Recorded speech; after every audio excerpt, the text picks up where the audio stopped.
તો જે આ મોસંબીની છાલ છે એને તમે તમારું જે કિચન હોય છે તેની જે બારી હોય છે ત્યાં તમે એને આવી રીતે ઘસીને લગાવો.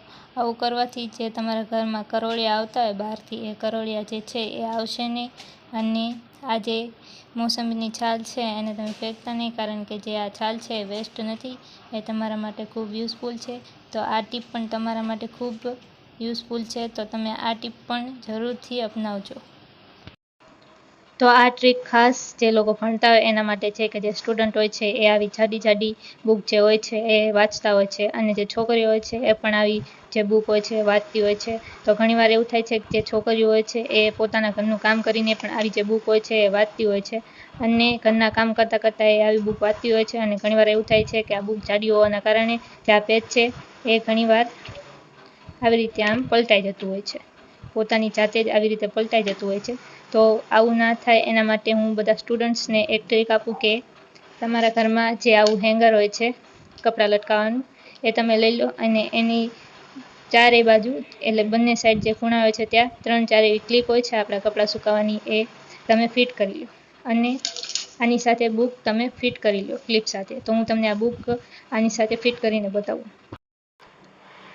તો જે આ હેંગર અને જે આ કપડાં સુકાવવાની ક્લિપ છે તેની મદદથી જે આપણી બુક છે એ ખૂબ જ સરસ રીતે ફિટ થઈ ગઈ છે. તો આવી રીતે તમે આ બુકને ફિટ કરશો તો તમે તમારું કામ પણ કરી શકશો, અને તમે જે કાંઈ વાંચવું હોય કે જે કાંઈ તમારે સ્ટડી કરવું હોય તમે ખૂબ જ સરળતાથી સ્ટડી કરી શકશો. તો આ જે ટીપ છે એ બધા જ સ્ટુડન્ટ્સ માટે ખૂબ જ ઉપયોગી છે. તો આપણે બધા જ લોકો આપણા ઘરમાં મોસંબી અને સંતરા ખાવા લાવતા હોઈએ છીએ, અને આને ખાઈને પછી આપણે જે આની છાલ હોય છે એને ફેંકી દેતા હોઈએ છીએ, કારણ કે આપણને એમ થાય છે કે જે આની છાલ હોય છે એ સાવ વેસ્ટ છે, એનો કાંઈ ઉપયોગ નથી થતો. તો હું આજે તમને જે આ મોસંબીની જે છાલ છે એની એક એવી ટીપ જણાવીશ કે જે તમે તમારા કિચનમાં યુઝ કરશો તો આ ટીપ તમારા માટે ખૂબ યુઝફુલ બનશે. તો ચાલો હું તમને જણાવું કે આપણે આ મોસંબીની છાલનો શું રીયુઝ કરી શકીએ. તો જે આ કાતર છે એની જે ધાર હોય છે એ પહેલાં જેવી તેજ નથી.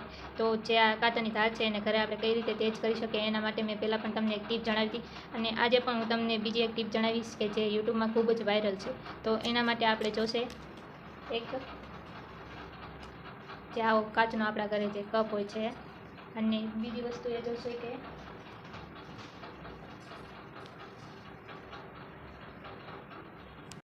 અને બીજી એક આવી જે આપણા બધાના ઘરમાં કોલગેટો છે, કોલગેટ, અને થોડું એવું પાણી, અને એની સાથે જોશે થોડું એવું મીઠું. તો આપણે જે આ કાતર છે એની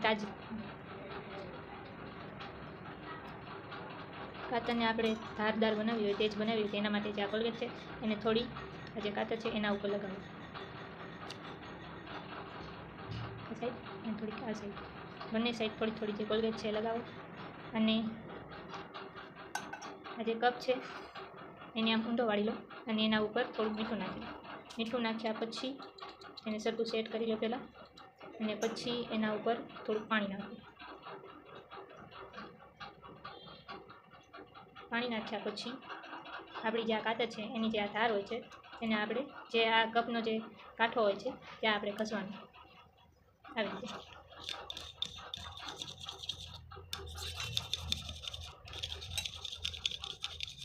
બીજી સાઈડ પણ એવું જ કરવાનું છે, અને આવી રીતે ઘસવાનું છે.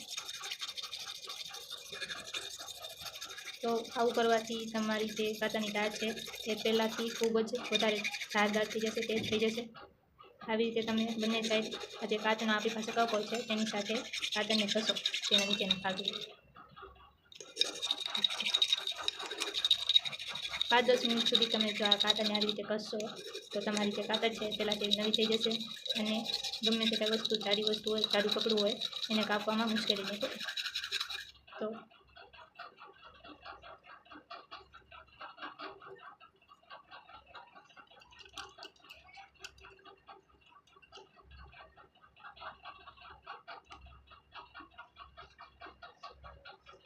આવી રીતે તમે યુઝ કરશો આ ટીપને તો તે તમારી જે કાતરની ધાર છે એ પહેલાં કરતાં તેજ થઈ જશે. તો તમે જોઈ શકો છો કે આ કાતરની જે ધાર છે એ તેજ દેખાય છે. તમે તમારું જે કાંઈ જાડું કાપડ કે એવું કાંઈ હોય એને કટ કરીને એકવાર જરૂરથી જોજો, કારણ કે આ જે ટીપ છે એ ખૂબ વાયરલ છે અને આ ટીપ તમારા માટે ખૂબ યુઝફુલ છે. અને ખાસ તો જે મહિલાઓ પોતાના ઘરમાં જે સંચ હોય છે સિલાઈ મશીન એ યુઝ કરતી હોય છે, તો એના માટે પણ આ ટીપ ખૂબ જ યુઝફુલ છે.